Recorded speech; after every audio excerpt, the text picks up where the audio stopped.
O1 is definitely the best path to doing it. And basically, with an O1 visa, you just basically have to prove that you're a person of extraordinary ability.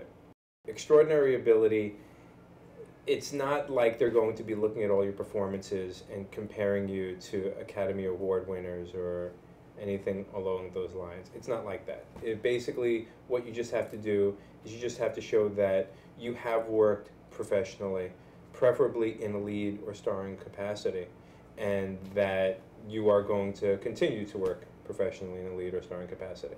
And that's really it. And there's different ways to go about proving that. But usually if you're able to show that, you're able to accomplish what we need to accomplish.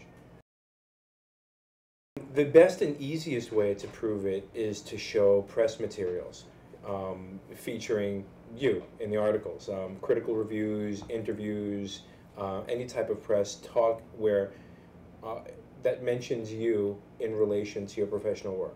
One of the first questions that I get is, well, do my materials have to be here in the United States, or can they be from back home?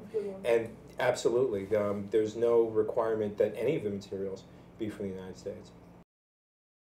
A P3 visa is where someone proves that they're engaging in a culturally unique performance. And I'll try to put that in a context for you. I had a girl who came to me one time, and she wanted to see if she qualified for an O1. And I told her that she really didn't. But the interesting thing was that she was engaged in a performance called Samurai Sword Soul, which was basically a sort of dancing and acting in the Japanese samurai culture. And that qualifies for a P3 visa, which is an event or production with cultural uniqueness to the United States. Now, the P visa is not as beneficial as the O1, simply because they only give a year at a time, but it's definitely a good way to go. With the P3 visa, it really is limited to the field, to the culturally unique field. So you're not supposed to be working outside of those boundaries. The only other visa that really could be applicable is the J1 or the H3 training visa. And those are basically exactly what they say. They're training visas. They're where a company is not just employing someone, but is really sort of training or teaching them while they're employing them. The problem with those visas is that most of the time, a lot of times people are sponsored for a J1 visa because of the fact that they might not qualify for another type of visa. And it's really not intended by the parties to be a training visa. It's really just intended to be a work visa. So immigration scrutinizes them very closely. But it's possible to get those as well. I've done those. The benefit to them is they allow you to be permanent, and the other benefit to them is that a lot of the major companies won't actually work with O1 visa holders. Major network companies and really big theater companies, a lot of times they don't want to deal with the hassle of working with people who are here on a visa with limitations. It's just easier for them to work with someone who has an actual green card, where they're not limited by employer and they're not limited by field. You'll see that a lot with SAG productions or with Actors Equity productions. It's usually the union's influence where a particular company doesn't want to deal with someone because of their visa status. There is a requirement for the green card holders that if they're outside the U.S. for more than 1 year, that they're essentially abandoning their residence, and that's it. Most of the time, in order to get a status here, you need a sponsor. Now, what a sponsor is that it's an American person or entity that is basically saying to immigration, I want this person here, give them status.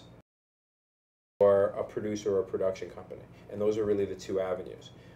The benefit to doing it with an agent is that you're not really limited to whom you can work for, because you can really work for anyone that your agent is able to get you work for. Whereas if you're sponsored by a producer or a production company, you're really limited to work with that particular company, because that's the company that's giving you work. If you're not working with your sponsor, you really should put in a new petition.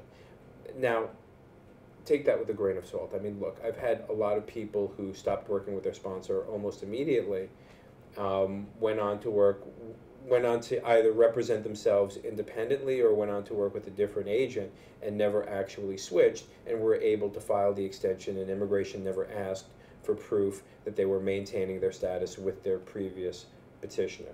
And in fact, I can honestly say that, except for one time, I've never been asked to provide proof that the person was working with their sponsor. But it did happen one time. Something that people should know is that whenever you apply for an extension of your visa, the immigration officers really tend to treat it as de novo, meaning as if you're applying for the first time. They're not under any requirement to give you deference just because you were previously approved. It's a lot of them are going to treat it as if they're opening up your case for the first time. So even if you've been approved twice before and had no problems getting approved those 2 times before, the third time you file, the officer can give you trouble. They can request additional evidence than you had submitted and really make you try to prove the qualifications. There's no limitation to how many times you can apply. You can file it as many times as you want to. And in fact, I have had people who were denied once, refiled, and were approved the second time. You can do it regular processing, which takes somewhere in the vicinity of, on average, 2 to 5 months, let's just say. Or you can do it premium processing, where you pay an extra $1,000, but they promise to give you an answer back within 2 to 4 weeks. You're probably looking to spend about the neighborhood of $3,000 for a case. At least that's what our office charges. So. And including expenses, $3,000 in total. Some firms charge more than that, some charge less than that.